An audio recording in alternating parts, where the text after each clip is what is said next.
right, welcome back, guys. Above Spirituality, episode mid-20s.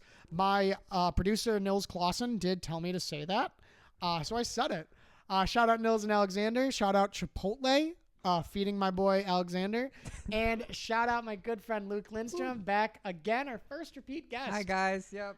Yeah, Luke Lindstrom is a spiritual citizen of Chicago-based channeler. He does some really fun stuff on YouTube. Incredible dancer, but of course, fans of the show will already know that. And how you doing today, Luke? Great to have you back. I'm doing great. Yeah, I've had a good day. I just posted a new YouTube video this morning. Nice. Yeah, it's about harmony, and then I went to the zoo, so not too bad of a day today. That actually leads in so well because the topic you wanted to talk about was the inner child. So I actually want to start with the zoo. Yeah. I remember a few years ago, I was running the sushi restaurant, and I had just gone on a date to the zoo with a girl I was dating at the time. And then, after that, I was working at the restaurant, and it was a small place. There was, these three people, and they're just, they have the restaurant to themselves a weekday. And I'm, overhearing their conversation because servers listen to your conversations because we're just listening if you need something. Right. And I figured out, hey, these people are all zookeepers. I think they all worked at Brookfield. Oh my God. Yeah. So I was like, hey, did you guys work at Brookfield?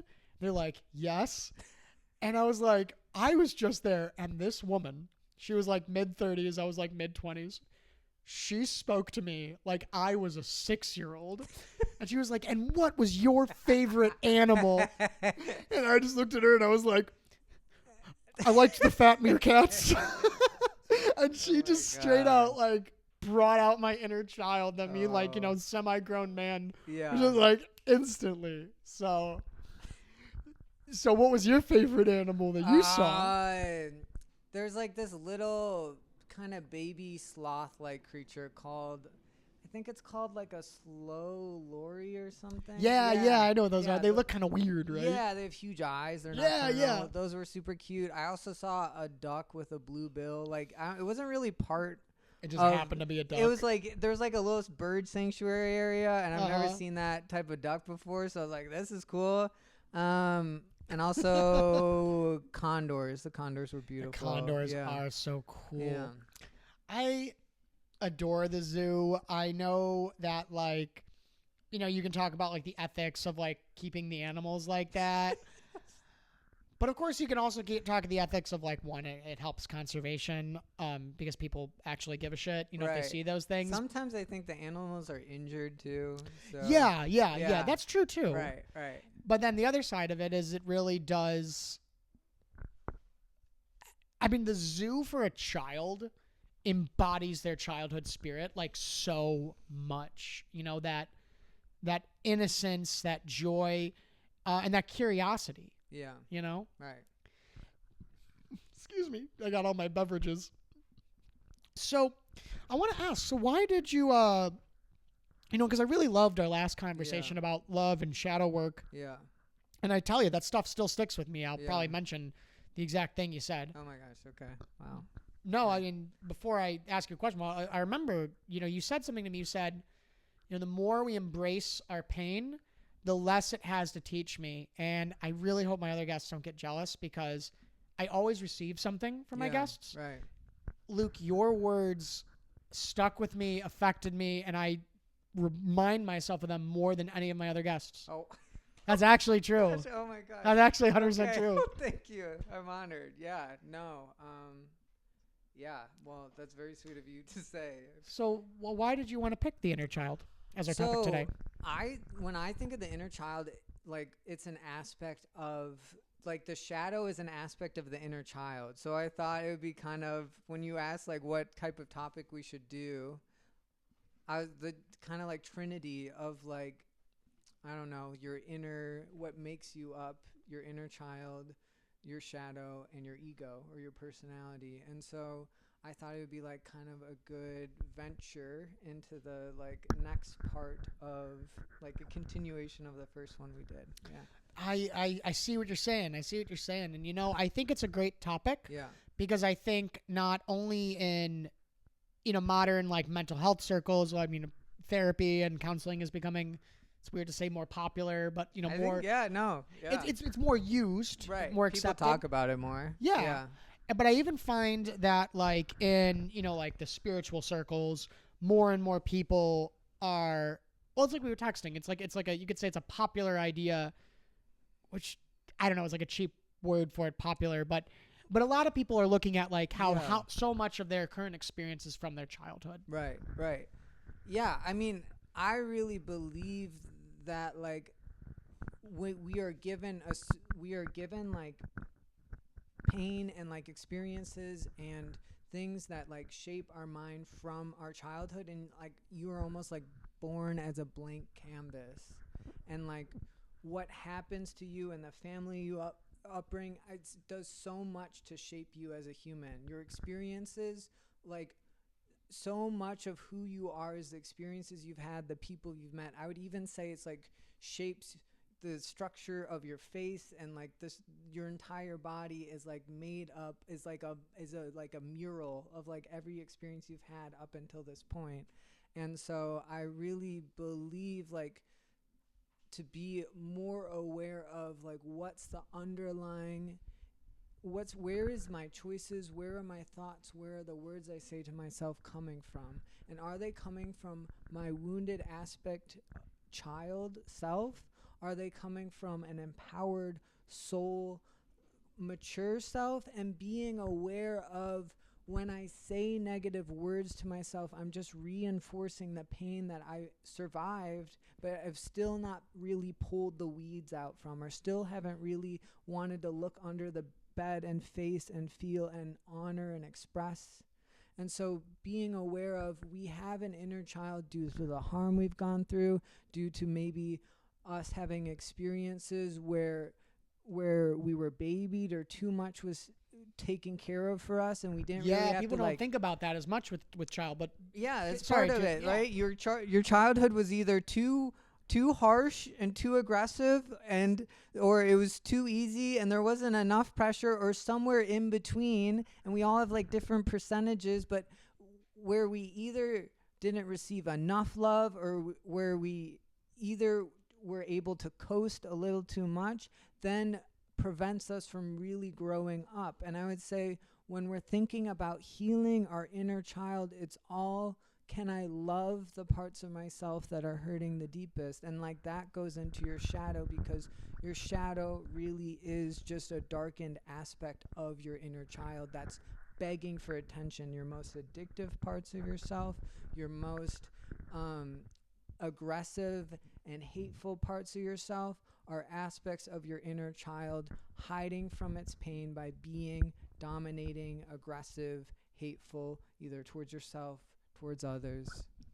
I want to just back up because I was going to ask you a different question, but I just want to, that is just, it's so crazy to me that you just hit the nail on the head like so well, because I've had so many talks in, like I think I've mentioned I'm in like a organization called the School of Metaphysics, and we talk a lot about, like, my teacher is very big on, a lot of our limitations come from our childhood. That was something he's been teaching a lot. Dr. Kerry Keller, hopefully get him on the show soon. Busy guy, but anyway, and he's always talking about children and their wonder and their joy and their curiosity. And we often, I think in a lot of spiritual circles, I don't know, tell me if you find similar things with your friends. That when they're talking about, like, you think of like child work, it's like healing the wounds of the inner child, and like trying to like, like I think there's like even like, what is it, like inner something family systems, interconnected IFC kind of stuff. IFS. Yes, I think it's close. And they talk about like, you even like visualize going and like reparenting yourself. But I almost could say I've almost never heard someone bring it up about like helping that child to grow up. No, your inner child's meant to grow up, and it just didn't grow up because of it was like our inner child doesn't grow up when we haven't received the love and care we needed to step into a more mature version of ourselves, or we had something super harmful happen in our life that then went, it's not safe to grow. It's not safe to be empowered. It's not safe to be honest. And so we stay hiding as children, because when we were honest and empowered is when like someone really got us. But the same point you were making too, well, at the same time, it's like also there were times when you weren't pushed enough. Things were done for you, Right. and you were sheltered too much. Yeah, you can do too much for a kid where they're then I work as a substitute teacher right now. So Oh yeah, that's right. That's right. very- I'm sure Yeah, you right. might know better than me. Right, but there's like now like technology is such a big part of the school system that like kids don't want to like have to think of like what's 5 times 6. They're like, I'll just type it into my computer. And it's like that is preventing your mind from growing, from being challenged. And so there is an aspect to when like how the inner child gets formed of not having to think or not having to do stuff for yourself that then keeps you stuck in like immaturity or not taking care of responsibility when you enter adulthood. Yeah, that makes me think, and maybe this is a hot take, because I think we, in spiritual circles, like in this kind of conversation, you often think of like children as these like magical things. You talk about, oh, they're so innocent and they're joyful and they just want to explore everything and they can like play with the same toy for hours. And obviously there's a lot of truth in that. Right. But I want to say something real. Yeah. Kids can also be lazy, and speaking from experience, like I was lazy as a kid a lot. Yeah. And, kids can be lazy. They can be, they can be fussy. They can be, against their own good in times. Right. Yeah. And wow, it's like, it's so funny because like us, not having kids and like being these spiritual people saying these things like, glorifying children, which obviously children are incredible. Yeah, children are amazing. I'm just imagining like any parent of young child or teenage children watching the show being like, buddy, let me pull the wool out from your eyes. Right, right. Well, I really believe that like children like are like however a child shows up, like when they start to like get beyond goo goo gaga, is like they are picking up the imprints of the culture, the imprints of the community they're growing in. And so like a child being lazy is not that child's fault. The child was not born lazy. The child is picking up how others behave, and it's showing up as the most immature aspect of whatever patterns are getting played out around them. Well, I think, if you take away some of the negative connotations of the word immature, that Right. is Innocence. immature, innocence, Yeah. whatever way you want it to swing, is a chief quality of Right. of the child within us. And so that leads me to my next question, Yeah.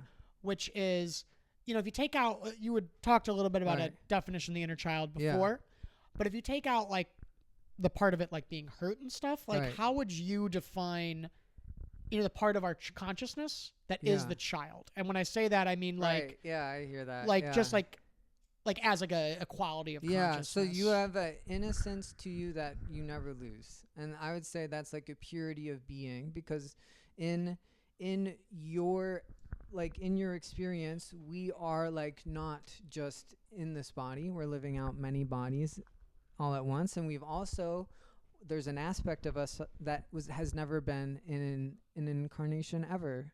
Like before all of time, before we ever dropped into a body, whether on this planet or a different planet. And then there's an aspect of ourselves that has lived out every incarnation. There's like still a part of us in Right. the Garden of Eden. And but those are within you. They're not something you need to reach for or tap into. They're always there within you, and you always have like incredible depth and wisdom to you. And sometimes our depth and wisdom comes from an aspect of our innocence, which is pure, which is childlike.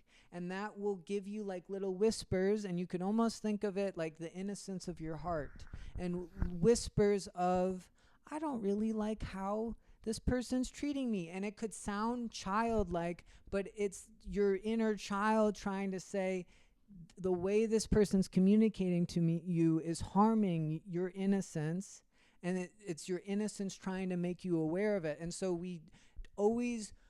we're never going to outgrow that part of ourselves. We're just going to move into a version of ourselves that is more mature and responsible, by like kind of what you were saying of like becoming the parents that we never had. Like our inner child grows up by us reclaiming our power, and it starts with our power of like parenthood, or with like finding the divine parents and looking at our upbringing and looking at the way that our parents still interact with us.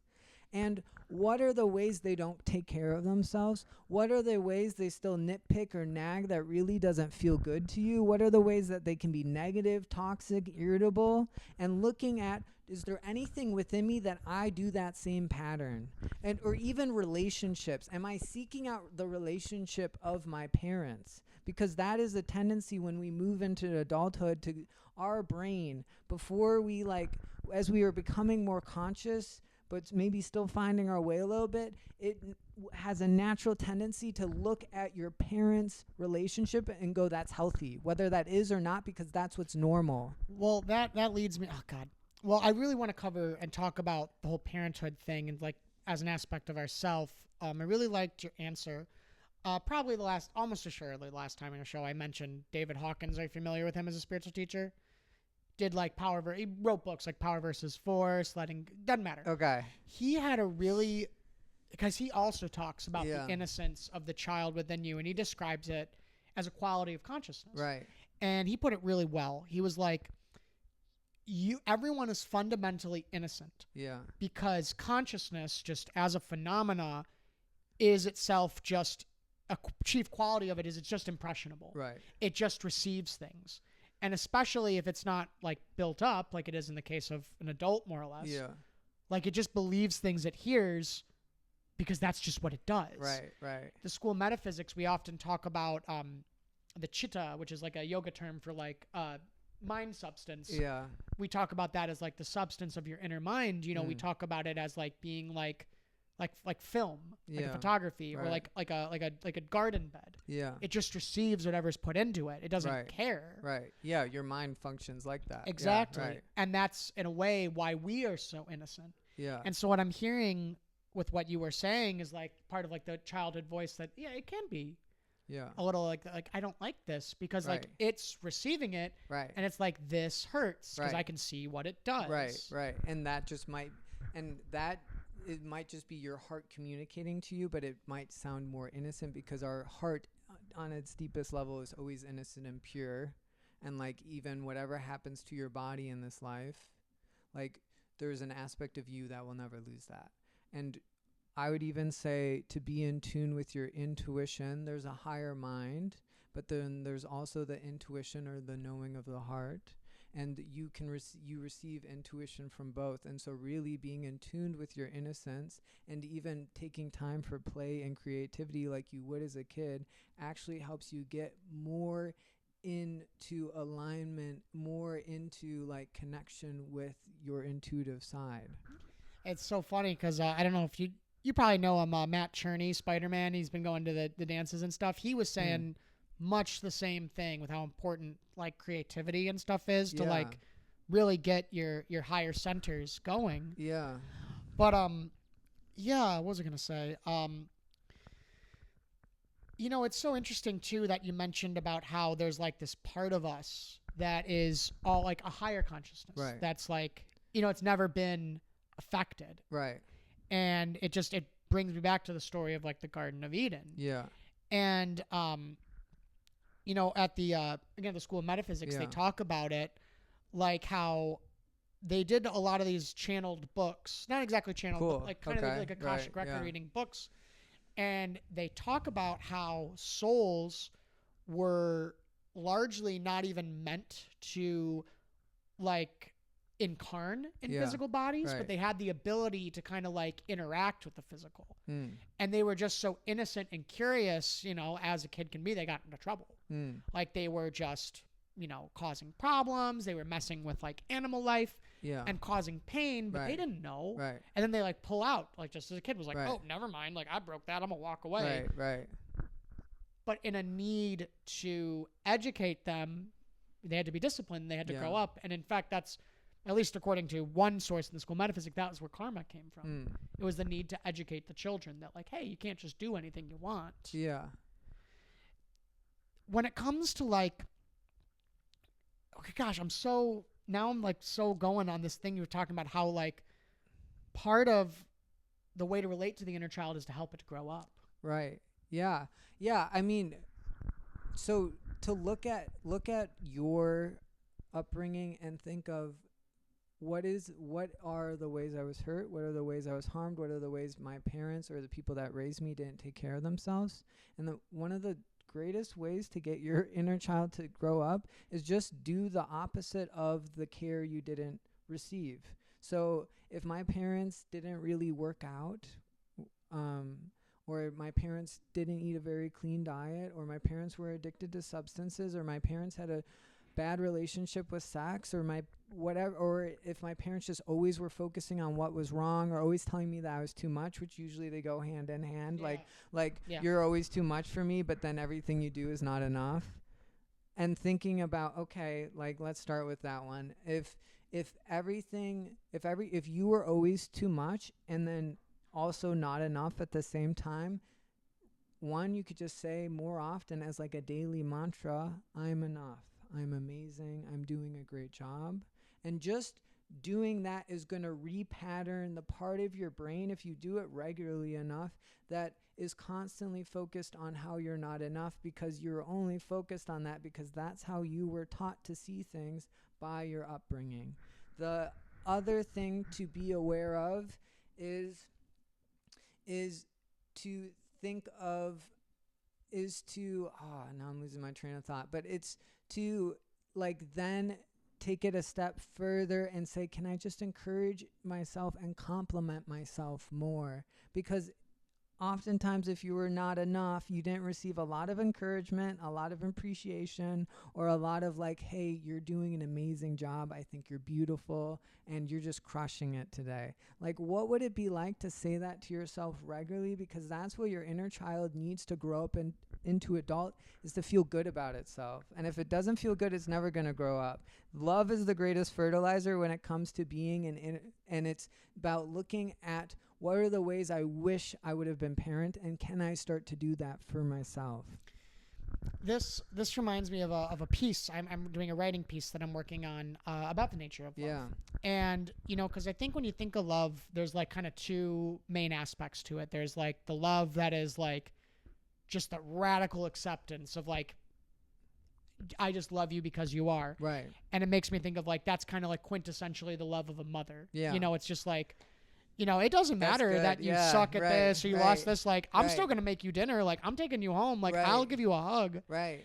And that is an aspect of love. Yeah. And I think of especially with helping the child to grow up. Yeah. There's also and just full disclosure, the gendering really doesn't matter. The love of a father, of it's you lost at the baseball game, and he's not able to comfort you as much, but on the weekend when he's not working, he's like, hey kid, go grab your bag, and then we're going to go to the practice field for a couple hours. Right. He's going to point out when you're wrong. Yeah. And he's going to keep encouraging you, Right. maybe even bust your balls a little bit if you're Italian. Yeah. But then when you hit that ball so good, Right. because you listened, Yeah. he's going to be so excited. Right. And it's both, love is accepting and it's helping you to grow. Right. Yeah. I mean, I think what I heard you say is it's care and encouragement, and it's also being honest with where you are in that moment. And that's something I've been thinking about relationships a lot lately, and just thinking about real maturity is when someone brings something up to you in and they said I didn't like how this happened, or this bothered me, or this annoyed me or harmed me or really irritated me, being able to own your part in it. And that's something as spiritual beings we can get a little superior sometimes, of to say the least. This person does not into spirituality, they're not on the self-healing journey, and we start to think we are better, and then they'll judge the Christians. We're this person doesn't know Jesus, it's their thought is any different. Right. Yeah. And we start to think we are better because we found something that not everyone else has found yet. And that can be it's our subtle way of our self-absorption or our pain is hiding, because superiority is always 1-to-1 ratio with inferiority. And so when you are looking, if someone brings something to you, what my practice is, I always consider it. Even if I think they're not very conscious, or this is they're misseeing the situation, I always think, is there anything true with what they just brought up to me? And is there anything I could own or say I could do better? And like, that is maturity, and that is starting to grow up your inner child, which is like owning your part in things and taking responsibility for like what's happening in your relationships, taking responsibility for what type of career you're working, and if you desire better, taking the steps to do better.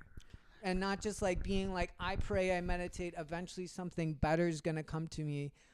That doesn't work. Well, you know what makes me think about like going back to like earlier when I was saying like some kids are lazy, and full disclosure, I outed myself. How I viewed myself at times as a kid. You know, there is something to the parent who is like, hey, like you got to do your homework. Right. Like, yeah. Hey, like you got to go practice your instrument, or like, hey, like you've been playing video games for 7 hours. I'm turning off the TV. Yeah. And that's just as much as I think it is important to like love ourselves and to give good self-talk. And I don't always do this extremely well, because I can be, maybe I put a little too much of a motherly love, but sometimes I resist my own fatherly love. Yeah. Is that, you know, that's important to do with yourself too. Right. Because, you know, as much as kids can be innocent, they can be maybe easily distracted is the word. Yeah, I would say overly curious and not knowing really like, oh, like these dopamine hits feel good. Yeah. And we need to be guided. Right. Yeah, absolutely. And we have to do that for ourselves. Yeah. I mean, I remember like I've played video games for like hours and hours, and then like I had to go work like in high school somewhere, and I like couldn't talk just because like I had just played 5 hours of Battlefield. And like my record was like 14 hours on World of Warcraft in a day. Right. I was so proud. Yeah, and my mind was like could not switch into like now I'm working at this ice cream shop. And so like kids are like innately curious, but it's like they don't know yet what they don't know. And you either learn through experience, but parents can help kids through that by setting strong boundaries. And that's something I like in substitute teaching, like you realize. Can only imagine. Yeah, they're like always trying to see what kind of boundaries you're going to set. And if you don't set strong boundaries, they're going to make chaos, because chaos is kind of fun. It's like, you're not dad. Right, you're not dad. Right. I can do whatever I want. Yeah, it's like, I'm only going to see you once. Like, it's much more fun to throw stuff at my friends and like stare at my phone during the class, because I never get to do that, than it is to actually learn.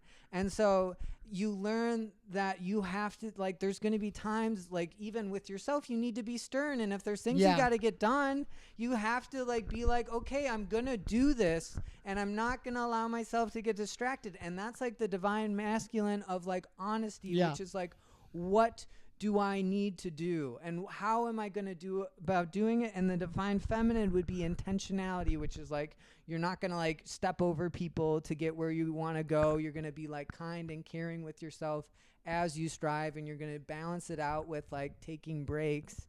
Alexander, clip that. But you said gotcha. But yeah, no, we need to hold ourselves accountable. And even like the life you are living, you have choice every day of what skills you want to hone, what type of direction you want your career to move in. And if it's not moving in a place you like, or you feel miserable doing what you're doing, it's time to start to become curious of where I could go that's better, and then take aligned action towards that, because this really is a life where we can create wherever we want to create. If someone else has done it, you can do it. So that, and it's, because I think a better way to say what I'd said about kids being lazy or easily distracted is that, their curiosity can, because they're so innocent, right? Their curiosity, just because they're curious about a thing, doesn't always mean it's a great thing for them to be curious about. Right. Everything can be very interesting to a toddler. Yeah. So the next thing I want to talk about was, I think what's a little more, again, I want to applaud you, because I really loved that you said something that I hadn't considered for a while. But I think a big thing that a lot of people think of in like child work is like, the practice of like revisiting traumatic experiences like in the mind, and maybe like you visualize it and like you go readdress it. Yeah. I had a friend who was teaching me about that, and she was saying, like, you know, because she had a Yeah. shaky home life. Right. And she was like, and she was a mother now. Right. And she was telling me how, you know, she's like, Gino, I would just revisualize. I would go back to that room where they were yelling at that child. Right. And I'd pick her up and I'd bring her to another room. And I'd say, you're safe. You're okay here. Right. And then I'd go back in that room and I'd say, how dare you? You know, like, Yeah. you're an adult. Like, Yeah. don't talk to that Right. child that Right. way. You know, I think that's kind of a powerful practice. Do you have any thoughts or experiences with stuff like that? I've done that. Yeah, no, I've been guided through something like that before. The way I did it, if you're interested, the way I've done it before is I am interested. uh, is to imagine your adult self next to the child who's experiencing what is happening, and then to move in the child's body and speak to the person who's harming you or mistreating you or whatever as the adult self, and asking them, why are you acting the way you're acting? And then seeing how they respond. And then from there, this is the part I don't quite remember, but from there, I think you could be like holding the child and caring for the child and taking that child away from that painful situation and putting them in a supportive environment and caring for them. I think for me, and I'll share Yeah. I try to share briefly a story about when I did something like that. So I think the psychology of it is like we're trying to recontextualize memories, which if you want to get biological, Right. trying to rewire nerves. If you want to Yeah. get more metaphysical or in the psyche, Yeah. we're just trying to rechange the energy, the mind stuff around Yeah. it. And I remember a teacher of mine had taught me, you know, he was like, I had this feeling that just like Yeah. wouldn't go away. And the feeling was specifically feeling separate from Yeah. groups I was in. And I remember one day I was feeling it and I had the opportunity. I sat down and I like really like turned up the volume on the feeling. Yeah. And then I was like, why do I feel this way? And it was like, okay, mine says this. And it's like, okay, Right. why do I feel that way? Or mine says this. Like, why is that important? Mine says this. Yeah. And then it started going to memories. Yeah. And then it was the craziest thing. It like went back through my past and there were two specific memories. I was like at St. Philip's the Apostle School and it was just, you know, kids being nasty. Right. Yeah. And I remember there were these two specific memories, and the gist of the memories was in those two moments, I decided I was going to act weird Yeah. because then kids couldn't make fun of me for being weird because that was just my choice. Right. And in that moment, I separated myself from other people. Wow. And it like evolved. And I Yeah. remember it was so cool. Because like you said, that inner Yeah. child, it never goes anywhere. Right. And I remember I spoke to that child and it was like, it was very, you know, IFS. And I was like, I was myself as an adult and I was the child at the same time. Yeah. And I asked that child, I said, okay, let me show you with my adult eyes what happened because of all of these things that you decided there. Right. And you tell me if you would still keep it that way. And it was this psychedelic experience where, like, as a child, I saw that because I made that choice Yeah. and I did have to suffer through all these limitations, that I would later sort of like work out and transcend, that I Right. became wise. Right. And when the child saw that, the genuine answer was like, no, I wouldn't change it. And boom, Whoa. that feeling almost totally disappeared the rest of my life. And Oh my that gosh. was like 6 years ago. Wow. So That's really cool. Thanks for sharing. Yeah. thank you. And you know, I really wish my audience, you know, fortune if they tried something like that. You know, I don't know what aligns the stars, so to speak, to give Yeah. someone an inner opportunity like that. But, you know, like you said, that innocent part of ourselves Yeah. is always there, but also so is that aspect of the personality that is like, you know, the person who we were as a kid. Right. Right. Yeah. Yeah. Thinking about to go back to what I was talking about with the, Yeah. I think like the next step after you ask the parent why they're I love showing that up. you said that. Yeah. The next thing would to be the child grows up and becomes an adult standing in front of the parent. Oh my God, And yeah. you say to them what you always wanted to say about how their words affected you. And I think that would be the repair to move out of it. And you can visit that stuff anytime, just being intentional of like going back to like what's my most painful memory that I would like to repair and heal today, and then imagining that memory and going back and just using your imagination and visualizing that out. We always have, like, we are powerful, and we always have the ability to change once we're aware of a pattern, to change that pattern. And there's many different ways to do it, but that would be one way to do it. Well, this is just, it's so crazy because, like, what I'm hearing and what I'm, like, the looks on my face as I'm just realizing is, like, how much of our work with our inner child is, like, in a safe way, helping the child to grow up. Right. And it's, like, connecting, and not in a way that's, like, the mean, like, oh grow up about this kind of way. That's unconscious. Exactly. Right. That's, like, not honoring the child's experience. That's the generational trauma. That's the, like, caveman who, like, hit his son because, like, he was just frustrated. Yeah, that's like you can't. A caveman. You can't cry, right? Grow up. Yeah, right. And just like, and it's this whole thing of just helping that part of us to grow up, and just like connecting the child to the adult. And just to quote a School of Metaphysics stuff, what they talk about so much is they say it's like, one of the head teachers of our school, Daniel Condren, he's our chancellor, and he wrote a book, and I don't know if the idea was original, but he wrote a lot about it. He said there's like 4 stages of growth, and then they're always all present. Yeah. There's childhood, adolescence, adulthood, wisdom. Yeah. And one of the key qualities of childhood, in addition to innocence and curiosity, is the desire to be like its parent. Yeah. Part of the childhood within us is that, of course kids still want to be kids, but like there is that part, those immature parts of you, like you were talking, those curious parts of you, right? They do want to have mastery. They do want to grow up. Right. Yeah. I mean, it's like you can see how much of like you're still acting from your childhood is like, am I still trying to live out the dream that my parents laid out for me? Oh, right. Yeah. And that's like so true. Like they're like just like for a long time, like to talk about myself for like for a while, I wanted to be a therapist, and my mom's a therapist, and my dad's in business. My dad said he would shoot me if I went into his industry. And my sister's now in business, and you look at like, what are the people that raised me, and what did they aspire or like think was like a good thing to follow? Like what, and that's usually the career they're in.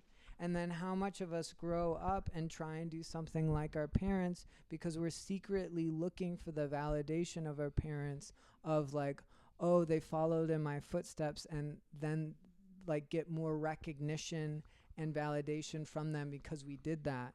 And in truth, thinking about like when we are growing up our inner child, what do I want? What do I want my life to be like? What do I want to feel internally? What kind of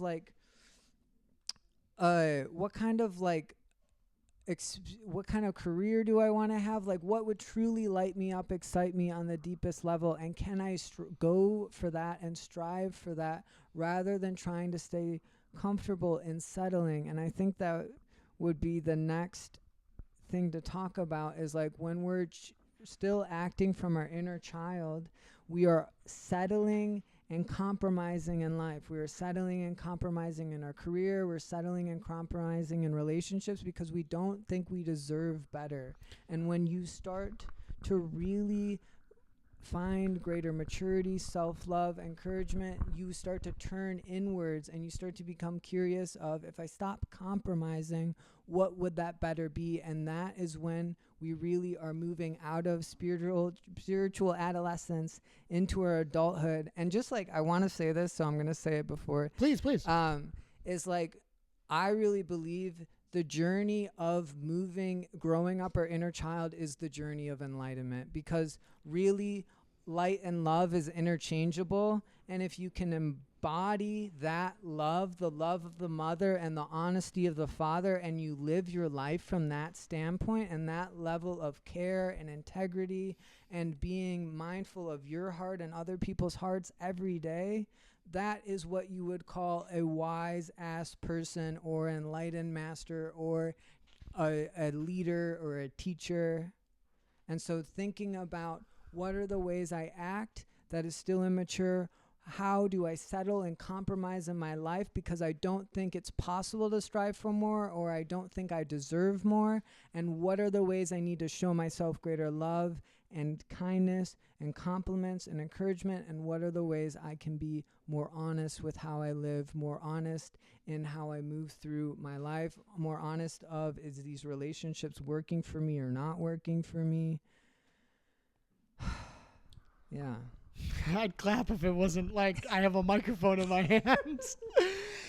You know, just two things before we wrap up. It's like, one is just like, you know, people even, you know, the journey of going from like an egoic human soul into like the enlightened being, you know, if you believe in that kind of stuff, is the journey of spiritual adulthood. Yeah.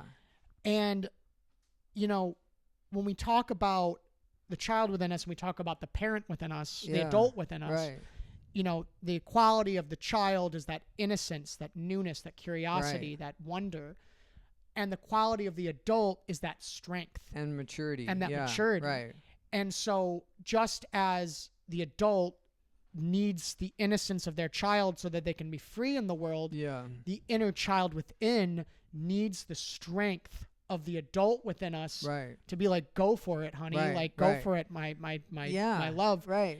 And one does not become the other without both. Yeah. And we need, and as just to maybe summarize your own points, we need the love to do that. And we also need the honesty and the integrity to push ourselves forward. Right. Yeah. I mean, I'd say, I'd say integrity is I am mindful of, I'm putting my heart in good positions and places, and I'm also mindful of other people's hearts. And I'm not speaking to people or making choices that are going to harm other people's hearts and then turning a blind eye to that. Or I'm not putting myself in situations that are harming my heart and ignoring that and thinking I need this person. You don't need anyone that's causing you harm. And that is part of, and you were talking about like the adult self and the innocence or the younger self, and they talk a lot about in spirituality about the middle way, which is like not to, and the middle way you could think of connecting to higher realms, but then also taking action in my life, like heaven and earth. You could also think of it of like, I'm mature and responsible, but I'm also like playful and able to create and like, And so when we're looking at our life, what are the ways that we're living out of balance? What are the ways that we are either avoiding our feelings, our thoughts, certain experiences, certain people, and not addressing things like a mature adult would? What are the ways in which we are using spiritual practice as a way to avoid something we don't want to do, like don't want to take charge of in our life? Before. Right, yeah. Me too. What are the ways in which we feel like we're better than other people, or we don't want to own things when people say, hey, this bothered me? What are the ways that we still act like a child? We still are vengeful, regretful, hide from taking responsibility? And what are the ways that we still avoid life? Because that is the fastest way to see where your inner child is at, is what am I avoiding? What kind of, like, am I avoiding taking responsibility in my relationships, in my career? Am I avoiding my feelings, my thoughts? And the more I can face and feel, the more you are moving into that adulthood and helping that child grow up. Luke fucking Lindstrom, one of my absolute favorite guests, good friend of mine. So nice that we met. Well, Luke, I think what a great place to end on. Yeah. And just to be a little childish, now's the time to plug your shit. Tell us Yeah. about how people can Oh my find gosh, you. yeah. No, I'm on YouTube. Luke Lindstrom, Lindstrom, 4 1s afterwards, 1111. And then I'm also on Instagram. That is just Luke C Lindstrom, and TikTok I think is also that's Luke Lindstrom with 4 1s. So yeah, no, so good. Thank you for having. I Absolute always pleasure love, to this have is my so first fun. repeat Yeah, guest. no. If you guys like the show, check out Luke and please like and subscribe. Bye.